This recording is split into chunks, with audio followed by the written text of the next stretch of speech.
বাসা সবাই ভালো আছে? হ্যাঁ, সবাই ভালো আছে। বাবার শরীর কেমন? বাবা ভালো আছে, মাও ভালো আছে। চা খাবি? হ্যাঁ, চা খাবো। বস। রহিম,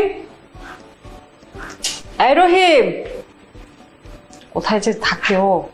এই রহিম, জি আপু। এই এক কাপ চা নিয়ে আয় তো, রাকিব আসছে।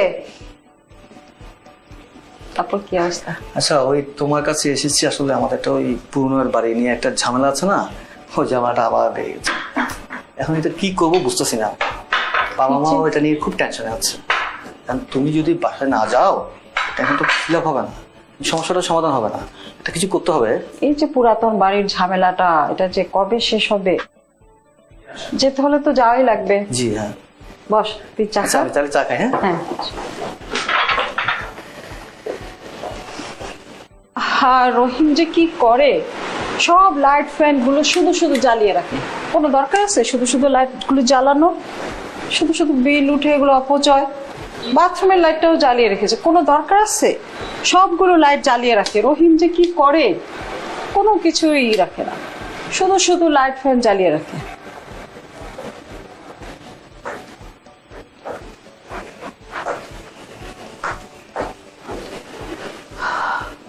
আরে আপা, তুমি এটা কি করলে? কেন, কি করলাম? তুমি কি বুঝতেছো না তুমি কি করছো? না। এই যে তুমি সব লাইটগুলো বন্ধ করে দিয়েছো, বাসাটা একটা তো ভূতের বাড়ি বানিয়ে ফেলেছো। কেন, আমরা যেখানে বসে আছি যে ড্রয়িং রুমে, এখানে তো লাইট জ্বলছে। আবার যখন ভিতরের রুমে যাব, প্রয়োজন হবে লাইট জ্বালাবো, ফ্যান চালাবো, এভাবেই তো আমি চলি। তার মানেটা কি বলো তো? খুব সহজ, বিদ্যুৎ অপচয় রোধের জন্য পদক্ষেপ গ্রহণ। দেখো আপা, তোমার এইসব আচরণ দেখে আমি খুবই মর্মাহত। তুমি দিন দিন কৃপণ হয়ে যাচ্ছ। এই যে তোমার এইসব টাকা পয়সা, এগুলো দিয়ে তো তুমি এই সামান্য একটা বিদ্যুৎ বিল দিতে পারছো না। এছাড়া তোমাকে তো সবাই বড় মনের মানুষ হিসেবে জানে। হ্যাঁ, ভুল তো জানে না। আপা, একটা কথা বলি, তোমার ছেলে মেয়ে যদি এটা জানে ওরা খুব কষ্ট পাবে। শুন, তোর আত্মকেন্দ্রিক, তোরা শুধু নিজেদেরটা নিয়ে ভাবিস। আমি কিন্তু বিদ্যুৎ বিল নিয়ে চিন্তা করি না। আচ্ছা তাহলে? একবার ভাবতো, এই যে আমরা অকারণে প্রতিদিন এত বিদ্যুৎ অপচয় করি, এভাবে যদি অপচয় চলতে থাকে তাহলে তো আমাদের দেশে বিদ্যুৎ ঘাটতি হবে। আমাদের দেশে প্রতিটি পরিবার যদি এই বিদ্যুৎ অপচয় রোধ করে চলতো, তাহলে আমাদের দেশে লোডশেডিং হতো না। তুমি আসলে কত গভীরভাবে চিন্তা করো।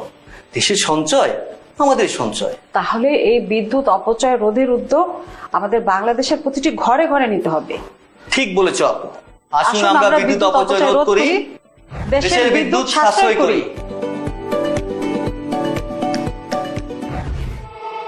যদি লক্ষ্য করি তাহলে দেখব আমরা অযথাই আমাদের ঘরের ফ্যান চালিয়ে রাখছি কিংবা লাইট জ্বালিয়ে রাখছি।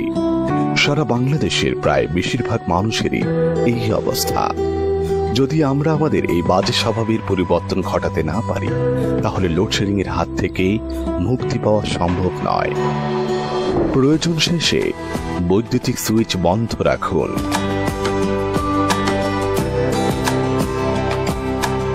Smartphone, smart watch, laptop, earbud এসবের ব্যবহার বেড়েছে অত্যাধিক। এগুলো নিয়মিত চার্জ দিতে হয়।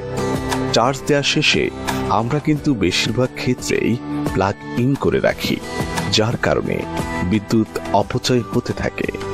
তাই চার্জ শেষে প্লাগ খুলে রাখুন বা প্লাগের সুইচ থাকলে তা অফ করে দিন। পুরনো দিনের আয়রন ব্যবহারে অত্যাধিক বিদ্যুৎ অপচয় হয়। বর্তমানে বিদ্যুৎ সাশ্রয়ী আয়রন পাওয়া যায়, যা বিদ্যুৎ অপচয় রোধের ক্ষেত্রে গুরুত্বপূর্ণ ভূমিকা রাখতে পারে। আমরা আয়রন ব্যবহারে সতর্ক এবং সচেতন হই। আমাদের সবার ঘরেই ফ্রিজ আছে। দীর্ঘদিন পরিষ্কার না করলে ফ্রিজে প্রচুর বরফ জমে এবং এতে অত্যাধিক বিদ্যুৎ অপচয় হয়। তাই ফ্রিজ পরিষ্কার রাখা খুবই জরুরি। আমরা প্রতি সপ্তাহে আমাদের ফ্রিজ পরিষ্কার করি, বিদ্যুৎ অপচয় রোধ করি।